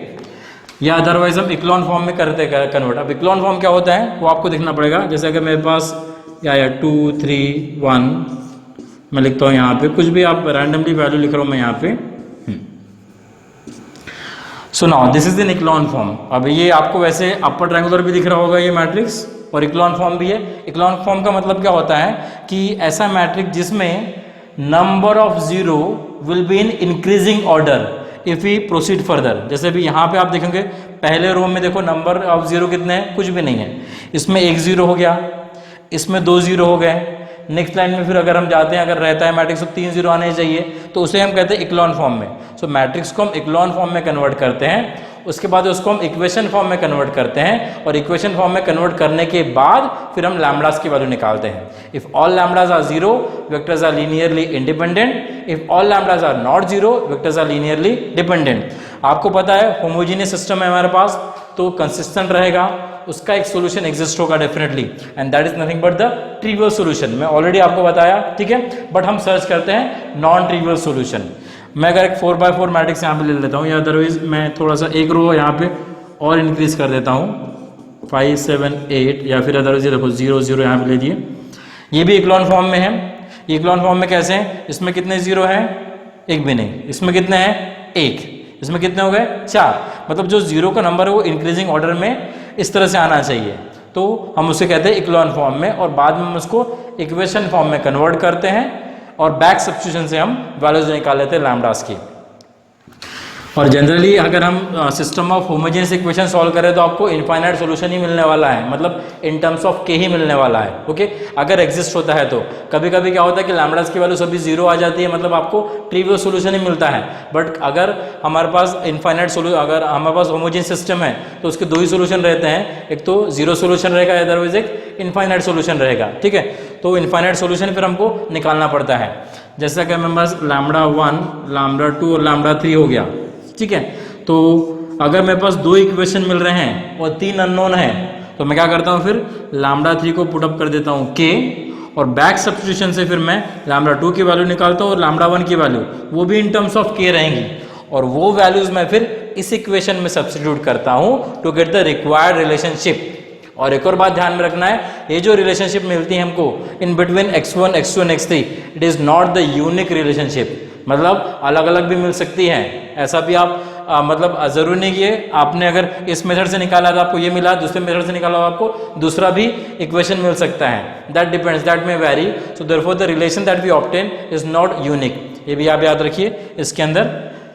So this is all about what linear dependence and independence. In short आपको मैं बताता हूँ कि अगर सभी लैम्बडास की वैल्यू अगर यहाँ पे 0 आ जाती है वेक्टर्स आर लीनियरली इंडिपेंडेंट, सभी लैम्डास की वैल्यू अगर 0 नहीं आती है then we say that the vectors are linearly dependent. और उसके बाद अगर हमको वैल्यूज निकालनी है तो उसको हम होमोजेनियस सिस्टम में कन्वर्ट करते हैं और होमोजेनियस सिस्टम को ऑफ क्रैमर्स रूल से, अपर ट्रायंगुलर से या फिर जो भी मेथड आपको आती है उससे अडॉप्ट करके आप लैम्डास की वैल्यू निकाल सकते हैं। ठीक है, so this is the way to solve the examples on linear dependence and independence of vectors.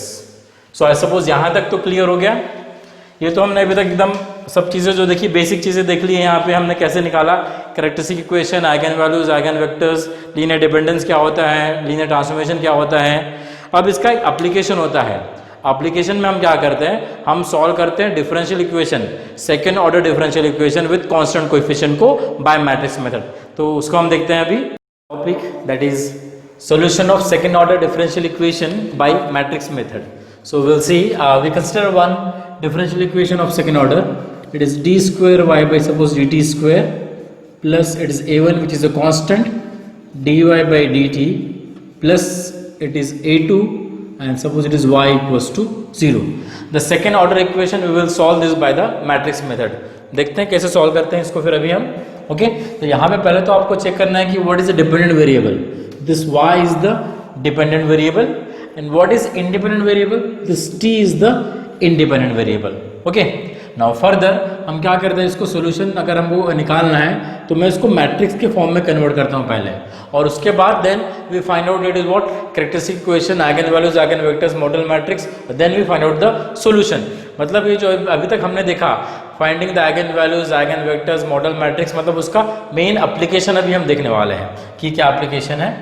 So I suppose here let this dy by dt, इसको हम ले लेते हैं x1 और जो डिपेंडेंट वेरिएबल है उसको हम लेते हैं x2।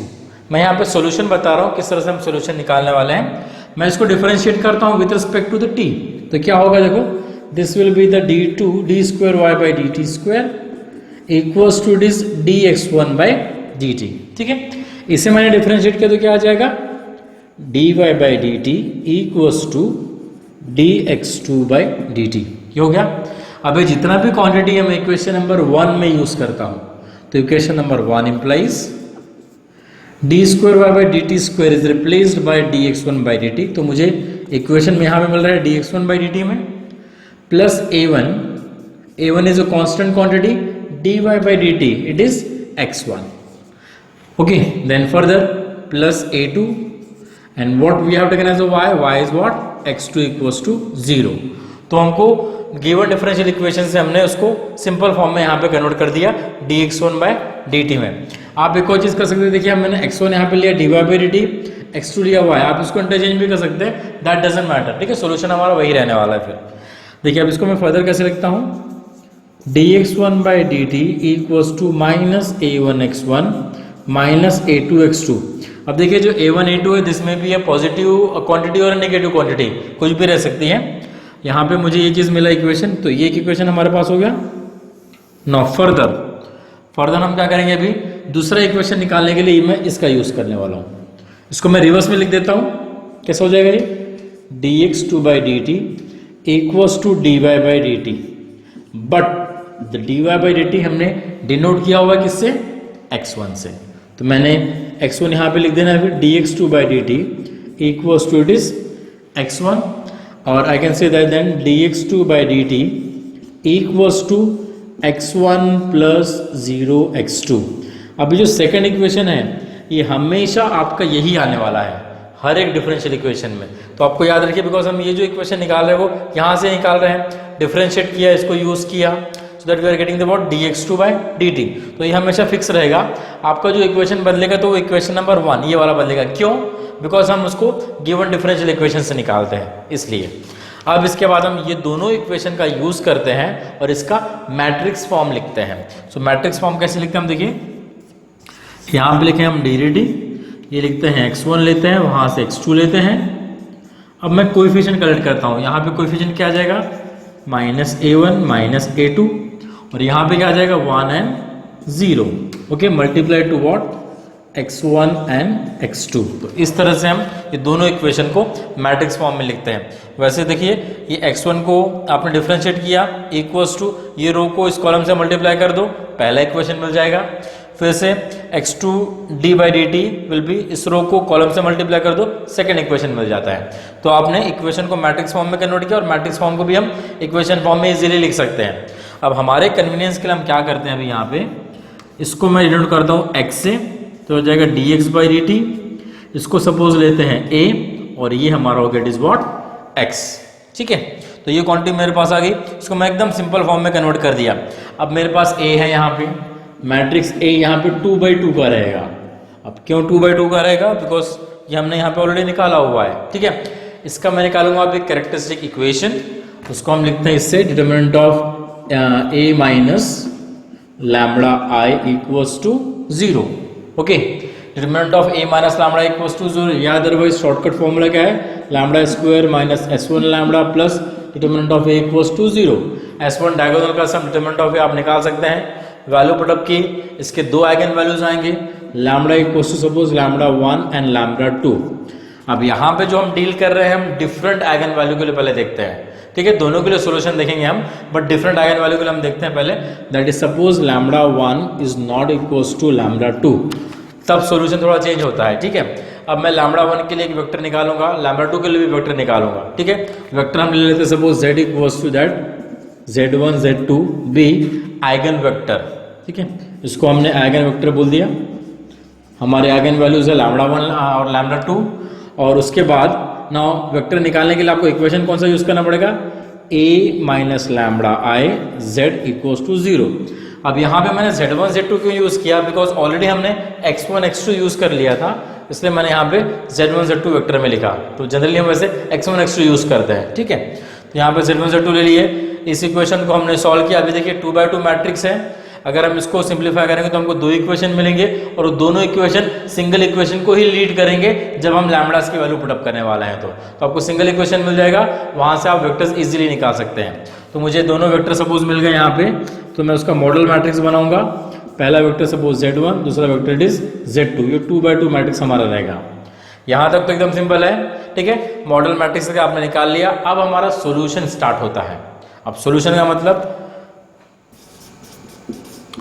मतलब क्या होता है, we have to find out the here the solution for this one, means we have to find out what the y in terms of t, और other we say it is the relation between the dependent and independent variable जो इस equation को satisfy करेगा, उसे हम कहते हैं it is what solution. ठीक है, तो अभी सॉल्यूशन हम कैसे निकालते हैं, देखिए I further just write down the solution here better way. Solution is given by x equals to the model matrix B multiplied to C1 e raised to the power lambda 1t, C2 e raised to the power lambda 2t। ये हमारा हो गया solution. Model matrix B आपने निकाला, it is a collection of vector, उसको randomly आप कुछ भी ले लीजिए। Suppose we are having that ABCD, मैं यहाँ पे लिख देता हूँ। ठीक है, and this is we are having C1 e to the power lambda 1t, C2 e to the power lambda 2t। okay, this is our x is what, x1 and x2, that you know very well. Now further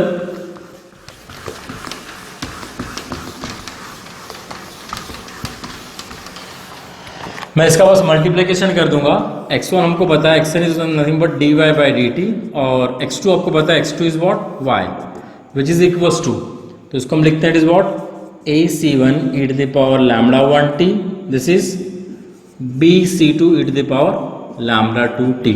ठीक है, उसके बाद इस column को इस रो को इस column से मल्टीप्लाई किया, that is c1 e to the power lambda 1t plus it is d c2 e to the power lambda 2t। This is simple. Now this c1 c2 are nothing but the arbitrary constants. So number of arbitrary constant in the solution is same as the order of the equation.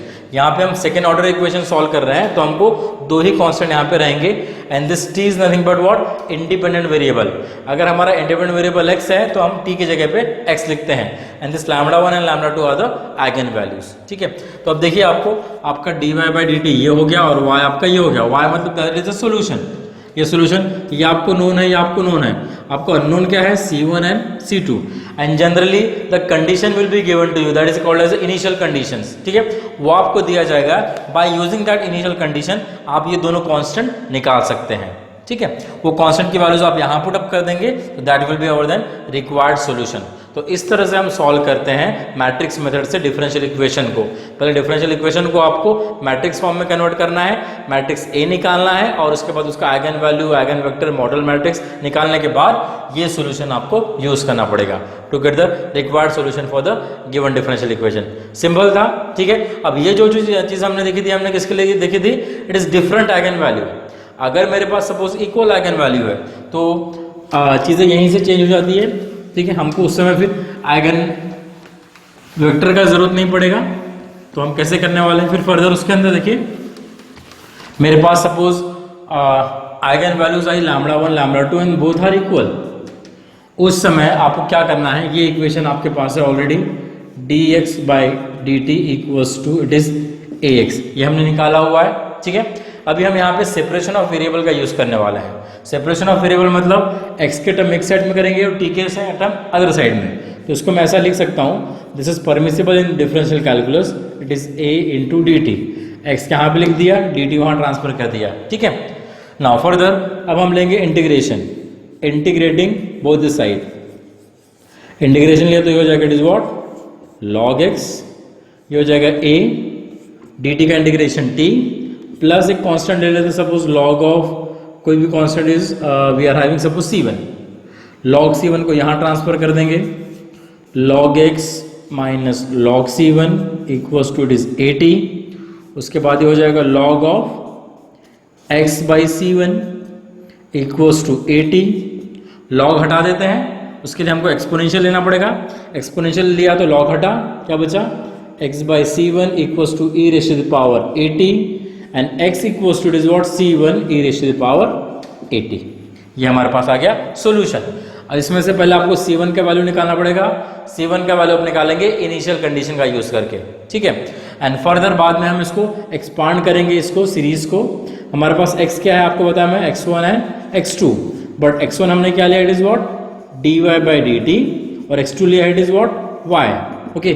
c1 आपने initial condition से निकाल दिया, और उसके बाद आपको e raise to the power at को expand करना है by using the exponential series. क्या होती है exponential series? e to the power x equals to 1 plus x plus it is x square by 2 factorial, x cube by 3 factorial plus it goes so on. ये हमारी हो गई exponential series. अगर मैंने उसको यहाँ पे अप्लाई किया, क्या आ जाएगी एक्सपोनेंशियल सीरीज? देखिए ये at हमारे पास है, ठीक है, x की जगह 1 plus at plus a square t square by 2 factorial, yes what is it, a cube t cube by 3 factorial plus goes so on. इसको आप कंप्यूट करोगे, ठीक है, तो आपको यहाँ पे 2 बाई, आपको ये वाला ऐसा मैट्रिक्स आएगा that is of 2 by 1 type का।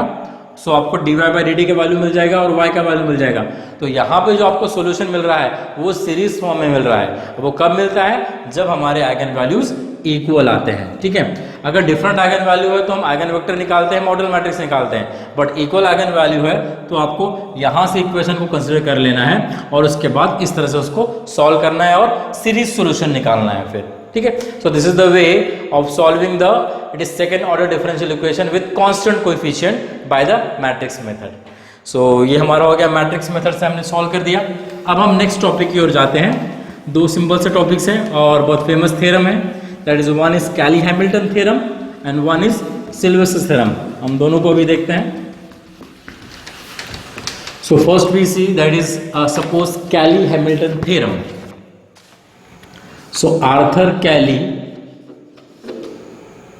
कैली-हैमिल्टन theorem, okay, Arthur Cayley was a Britain leading mathematician actually. Hamilton theorem, and this Hamilton was the Irish physicist. अब ये ब्रिटेन का वो आयरिश का दोनों मिले एक जगह पे। कहाँ मिले वो लोग? डबलिन में एक बार एक वर्कशॉप था जहाँ पे कॉटेनियन के ऊपर हैमिल्टन का लेक्चर था जिसको सुनने के लिए कैली आया था। तो वहाँ पे इनका मीटिंग हुआ और उसके बाद दोनों ने मिलकर फिर ये थ्योरम इवॉल्व किया, that is a Cayley Hamilton theorem.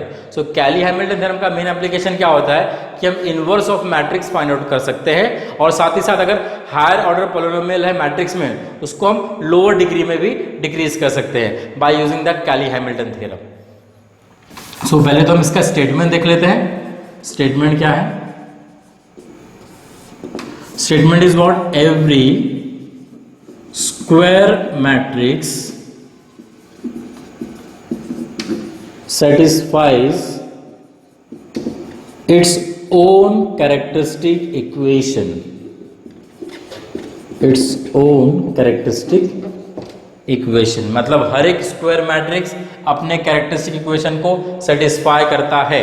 ठीक है, सो हम देखते हैं, अगर मेरे पास अगर मानो 2/2 का मैट्रिक्स है, सो मैं कैरेक्टरिस्टिक इक्वेशन कैसे निकाल सकता हूँ? Lambda square minus S1 lambda plus determinant of A equals to 0। वैसे ये फॉर्मूला रहता है determinant of what? A minus lambda I equals to 0। This is the formula for finding the characteristic equation.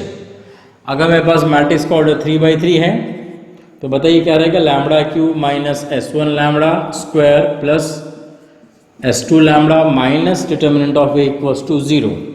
अब ये जो मैट्रिक्स ओके यहाँ पे S1 stand for what? Sum of diagonal elements of ए।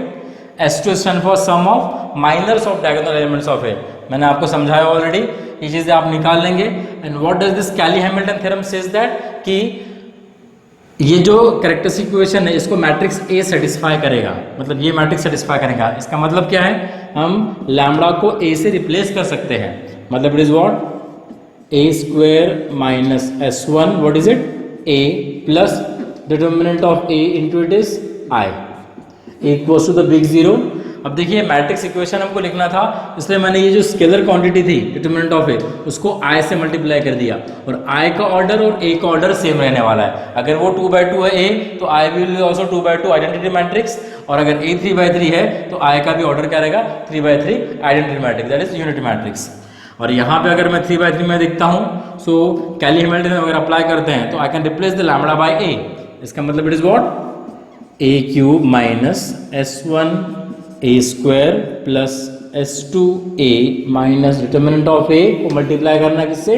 आई से, which is equal to the null matrix 0। This is the Cayley Hamilton theorem. ठीक है, generally हम example 2/2 3/3 की सॉल्व करते हैं, इसलिए मैंने ये दो इक्वेशन लिया हूँ कैरेक्टरिस्टिक इक्वेशन यहाँ पे। ठीक है, अब हम क्या करते हैं, ये इक्वेशन जो दिया हुआ है इसका यूज करते हैं, और जो भी अगर हायर ऑर्डर डिग्री पॉलिनोमियल है हमको उसको हम रिड्यूस कर सकते हैं लोअर डिग्री पॉलिनोमियल में by using this two, because ये इक्वेटेड टू क्या है? नल मैट्रिक्स 0। ओके, तो उतना क्वांटिटी हम 0 पुट अप करते हैं।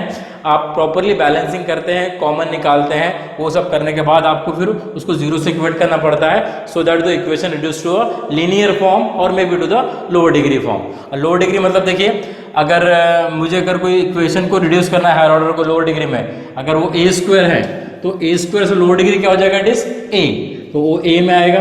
और यहाँ पे ए क्यूब से लोअर डिग्री क्या हो जाएगा? It is what? A square, मतलब उसको मैं ए स्क्वायर के टर्म में कन्वर्ट कर सकता हूँ फिर। ठीक है, सो ये हो गया हमारा कैली-हैमिल्टन थ्योरम। अब इसमें हमको इनवर्स निकालने पूछता है कभी कभी, तो इनवर्स कैसे निकाला जाता है? देखो, जैसा कि मेरे पास ये इक्वेशन मैंने लिखा फिर से, A cube minus S1 A square plus S2 A minus determinant of A into I equals to the null matrix 0।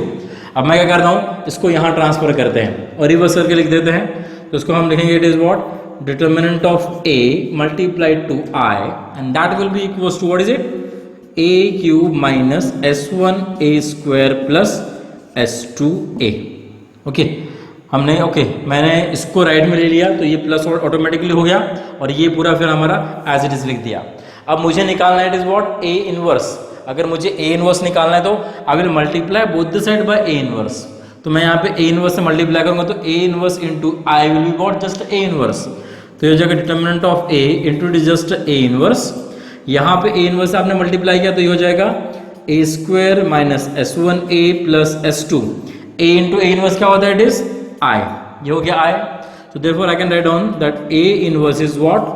1 upon determinant of A square minus S1A plus S2I. This is our required A inverse.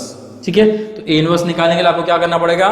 A square निकालना पड़ेगा, A निकालना पड़ेगा, और बाद में ये calculation करके determinant of A से डिवाइड करना पड़ेगा, and that gives the what? A inverse by using this Cayley Hamilton theorem. I suppose this is clear to you. Now next topic देखते हैं, दैट इज सिल्वेस्टर्स थ्योरम। तो हमारे पास Sylvester भी एक mathematician था, दैट इज इंग्लिश मैथमेटिशियन, जिसने ये theorem evolve किया हुआ है, दैट इज सिल्वेस्टर्स थ्योरम। तो सिल्वेस्टर्स थ्योरम का मेन एप्लीकेशन क्या होता है? Sylvester's theorem is used to prove some standard trigonometrical identities that जो हमारी नॉर्मली प्रूव रहती है वो हम प्रूव करते हैं फिर मैट्रिक्स फॉर्म के लिए। जैसे अगर मेरे पास sine square theta plus cos square theta equals to 1, ये मुझे पता है कि रियल नंबर के लिए ट्रू है, बट इसको मैं प्रूव करूंगा मैट्रिक्स के लिए भी, sine square A plus cos square A equals to I by using it is what, this Sylvester's theorem. तो ये एप्लीकेशन है इसका, सिल्वेस्टर्स थ्योरम का। कुछ स्टैंडर्ड आइडेंटिटीज हम सिल्वेस्टर्स थ्योरम से निकाल सकते हैं, और साथ ही साथ हम इनवर्स भी निकाल सकते हैं। कैली हैमिल्टन से भी इनवर्स निकलता है, सिल्वेस्टर्स थ्योरम से भी हमारा इनवर्स ऑफ मैट्रिक्स निकलता है। अब सिल्वेस्टर्स थ्योरम क्या बोलता है? हम कंसीडर करते हैं एक matrix A of n cross n of order n। अब उसके हम आइगन वैल्यूज निकालेंगे। आइगन वैल्यू सपोज की हमने suppose lambda 1 lambda 2 up to lambda n। अब ऑर्डर n है, मतलब n number of eigen values रहेंगे उसके। और अब यहाँ पे हम रिस्ट्रिक्शन डालते हैं कि सभी डिस्टिंक्ट होने चाहिए, तभी हम सिल्वेस्टर अप्लाई कर सकते हैं, अदरवाइज नहीं, अदरवाइज सिल्वेस्टर फेल होता है। ठीक है, तो डिस्टिंक्ट आइगन वैल्यू होने चाहिए।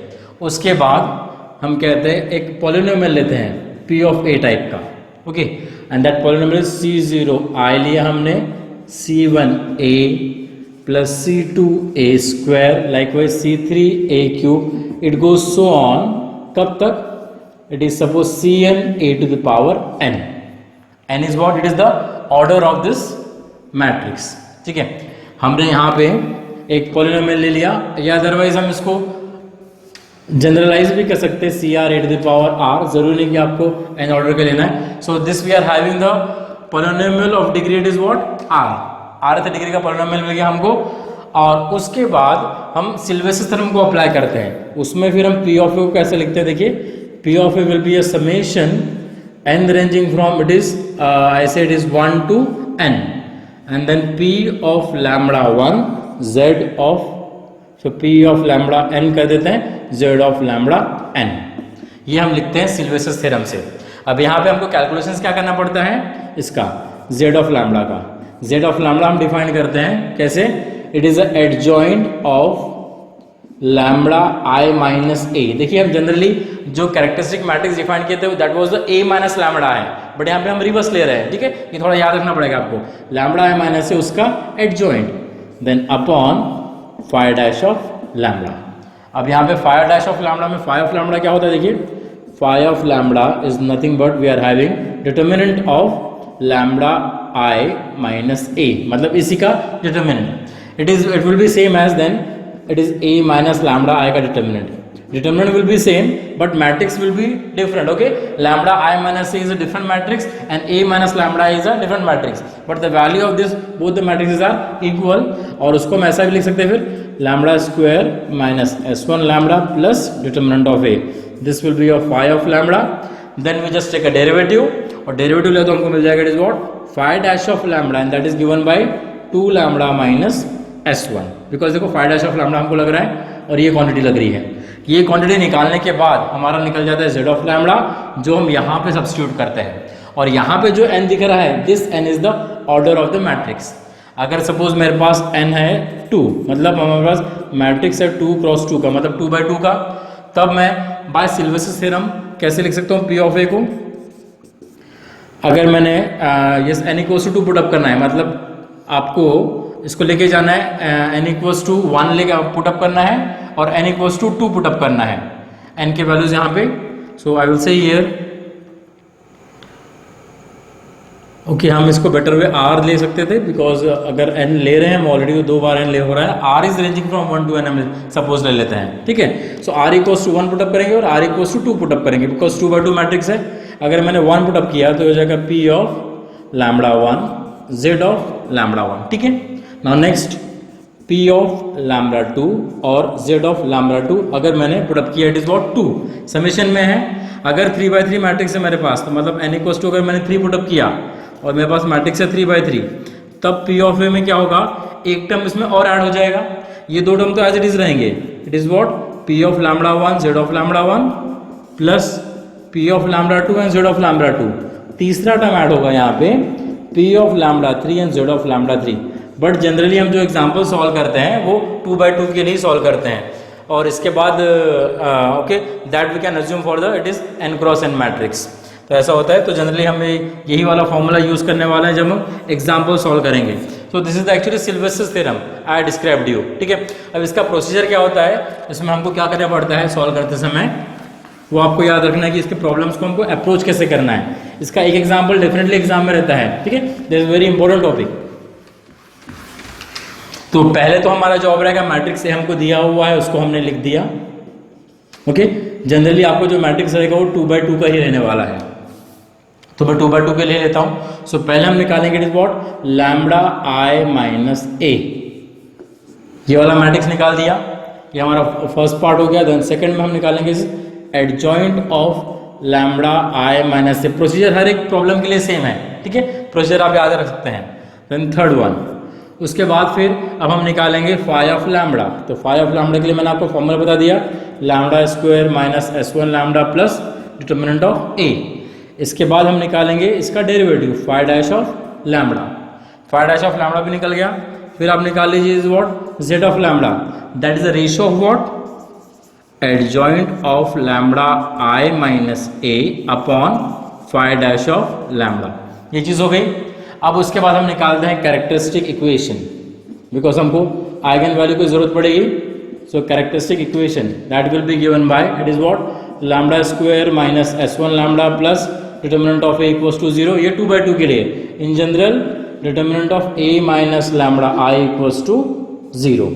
ठीक है, कैरेक्टरिस्टिक इक्वेशन निकाल दिया आपने, लैम्बडास की वैल्यू निकाल दिए। Suppose it is what lambda 1 and lambda 2 and both should be distinct. याद रखिए ये चीज। ठीक है, both should be distinct, this is the condition for the Sylvester's theorem. अब वो निकालने के बाद अब हम डिफाइन करते हैं क्या, it is p of a।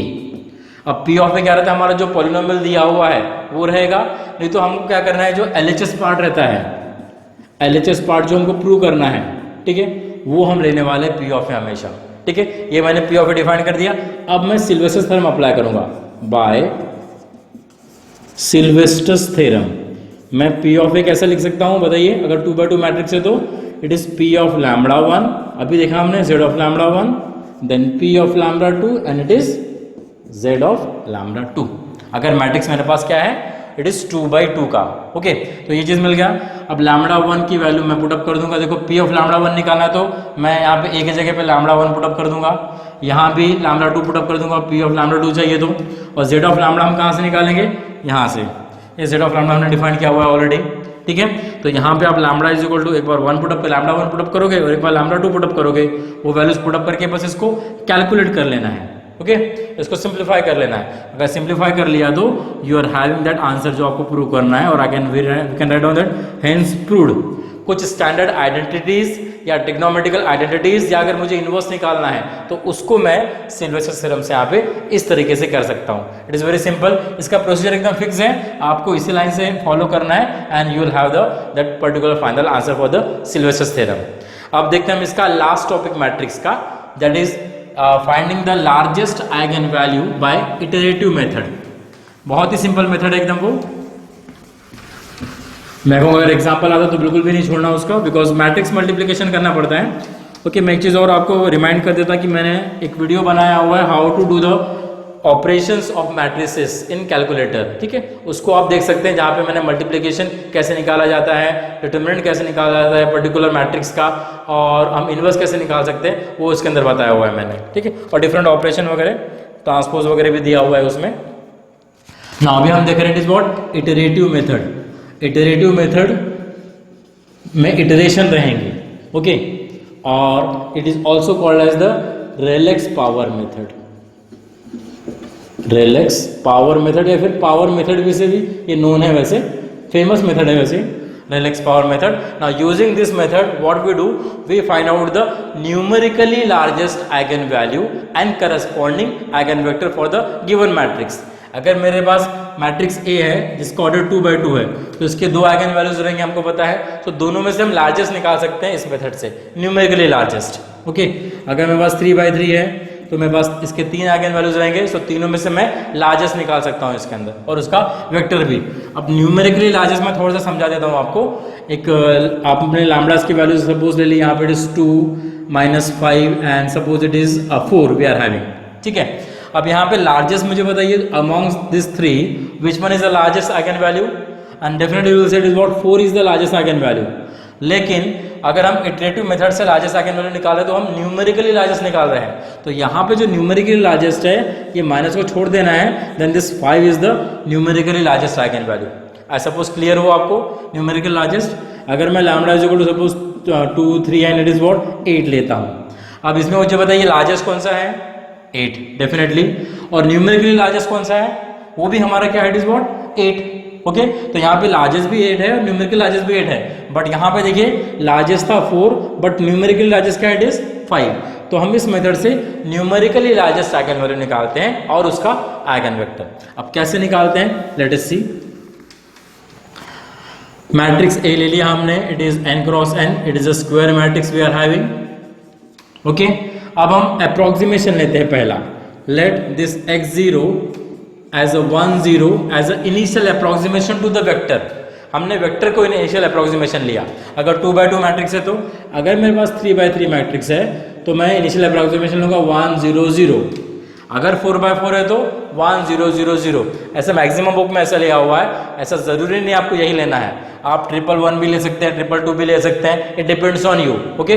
बाद में एंड में आंसर वही आना है, बट जनरली हम हमारे कन्वीनियंस के लिए ये चीज़ें ले लेते हैं तो कैलकुलेशन आसान पड़ जाती है हमें, ठीक है। तो अभी हम स्टार्ट करते हैं हमारा प्रोसीजर। सो मैट्रिक्स ए को हम मल्टीप्लाई करते हैं हमारे इनिशियल अप्रोक्सीमेशन के साथ। अगर सपोज मैं 3x3 मैट्रिक्स के साथ डील कर रहा हूँ, ठीक है, तो मैंने मैट्रिक्स ए को मल्टीप्लाई कर दिया यहाँ पे, इट इज 1 0 0 से, तो मुझे एक मैट्रिक्स को भी मिल जाएगा यहाँ पे, ओके। सपोज और उसका ऑर्डर ऐसे ही रहेगा, इट इज 3x1 का, सपोज ABC नंबर आ गया। अब इसमें से मैं न्यूमेरिकली लार्जेस्ट वैल्यू बाहर निकालूंगा। न्यूमेरिकल लार्जेस्ट मैं आपको बताया, ठीक है, उसको हमने अगर बाहर निकाल दिया तो वो जो बाहर वाला वैल्यू उसको मैं डिनोट करूंगा λ1 से, और बाद में अगर मैंने जो वैल्यू निकाल दिया बाकी सब एलिमेंट को उससे डिवाइड कर दूंगा तो मुझे एक वेक्टर मिलेगा, उसको मैं डिनोट करूंगा x1 से फिर, ठीक है। मैंने यहाँ से न्यूमेरिकल लार्जेस्ट वैल्यू निकाला, वो हो गया मेरा λ1 और ये हमारा इट इज व्हाट x1। तो ये हमारे नए अप्रोक्सीमेशंस हो गए, किसको, आइगन वैल्यू λ को और आइगन वेक्टर को, ये हमारे अप्रोक्सीमेशंस हो गए। अब हमको नेक्स्ट इटरेशन लेना पड़ेगा। नेक्स्ट इटरेशन में हम क्या करेंगे, a को मल्टीप्लाई करते हैं किससे, बताइए, ax1 से। ना ax1 से मल्टीप्लाई किया, अब इसमें से फिर हमने ऐसे मल्टीप्लाई किया, लार्जेस्ट वैल्यू बाहर निकाली, उसको हमने डिनोट किया फिर इट इज व्हाट λ2 और x2 से, ओके। फिर उसके बाद हम नेक्स्ट लेंगे, इट इज ax2 मल्टीप्लीकेशन, फिर हमने लार्जेस्ट बाहर निकाला और बाद में उसको लिया, इट इज लिखा λ3 और x3। फिर उसके बाद हमने x3 से मल्टीप्लाई कर दिया, उसके बाद हमने फिर लार्जेस्ट बाहर निकाला तो उसको लिखा λ4 और x4।